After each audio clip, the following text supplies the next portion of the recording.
MLA ఎన్నికలు జోరుగా అయినాయి. ఇంకొన్ని రోజులల్లో సర్పంచ్ ఎన్నికలు రాబోతున్నాయి. తర్వాత మున్సిపాలిటీలు. అంటే ఎండాకాలం మొదలు కాకముందే రాజకీయం వేడి పెరుగుతుంది అన్నట్టు. ఇంకొద్ది రోజులైతే పార్టీల వడగాల్పులు కూడా వచ్చేటట్టున్నాయి. అందుకే లీడర్ల రువ్వడి పెంచిండ్రు. కాంగ్రెస్ పార్టీ పెద్ద మనిషి మహేష్ కుమార్ గౌడ్ సారు మన విలేకరులన్నలతోని ఏం మాట్లాడిండట, మరి ఏం మాట్లాడిండనేది మనం కూడా చూద్దాం పాన్రి. మొన్నటి ఎన్నికలల్లా కాంగ్రెస్ పార్టీకి పల్లెలల్లో పడ్డన్ని ఓట్లు సీట్లు పట్నంలో రాలేదు కదా. అగో అందుకే ఇప్పుడు నజర్ మొత్తం హైదరాబాద్ మీదనే ఉన్నదట.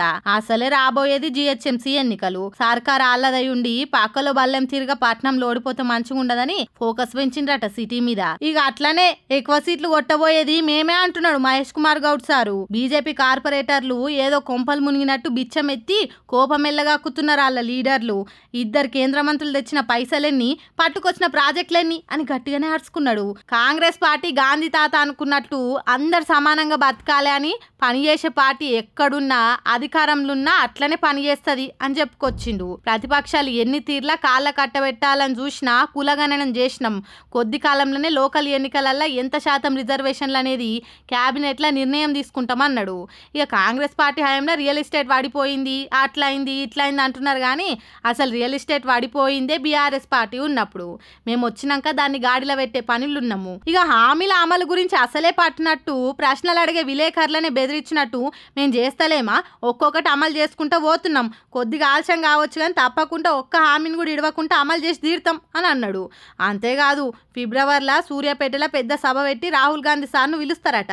ఎమ్మెల్యేలు మంత్రులు ఆఫీసులల్లో సీఎం సార్ ఫోటోతో పాటు రాహుల్ గాంధీ సోనియా గాంధీ ఖర్గే ఫోటోలు పెట్టుకోవాలని కోరిండు. వైఎస్ రాజశేఖర రెడ్డి సార్కున్నంత మంది అభిమానులు కేసీఆర్కి ఏడున్నారని ఎడ్డిచ్చిండు మాజీ ముఖ్యమంత్రి సార్ను. 10 ఏళ్లలో కేసీఆర్ చేసిన రుణమాఫీ కంటే ఎక్కువ మా రేవంత్ రెడ్డి సార్ చేసిండు, కాకపోతే కంప్లైంట్ చేసుకొని చూడుండ్రి అని అన్నాడు. ఓ ఇట్లా చాలా మాటలే మాట్లాడిండు. మరి చూడాలే మహేష్ కుమార్ సార్ చెప్పినట్టు పట్నంలో పార్టీ పతార ఎంత పెరుగుతుందో. రైతులకు ఎసోంటి తిప్పల రాకుండా 24 గంటల కరెంట్ ఇస్తాం అని సర్కార్ చెప్తున్నది. కరెంటు విషయంలో ఆఫీసర్లు అనేటోళ్ళు ఒళ్ళు దగ్గర పెట్టుకొని పనిచేయాలని వార్నింగ్లు ఇచ్చింది. అట్లా చేయనోళ్ళని కొంతమంది ఆఫీసర్లను కూడా సస్పెండ్ చేసింది. అయినా కరెంట్ కష్టాలు తప్పుతలేవు రైతన్నలకు. ఇగో గిడ చూడుండ్రి ఎసొంటి పరిస్థితి వచ్చిందో రైతన్నలకు. పంటలను ఆదుకోవాలి కరెంటు ఇచ్చి, ఇన్నరా ఎండిపోతున్న పంటలను ఆదుకోవాలి కరెంట్ కట్ చేయకుండా ఇచ్చి అని ధర్నాకు దిగిండు రైతన్నలు. 6 గాలం కష్టం చేసి సాధిన పచ్చటి సేను ఎండలకు పండువారి పోతున్నదట.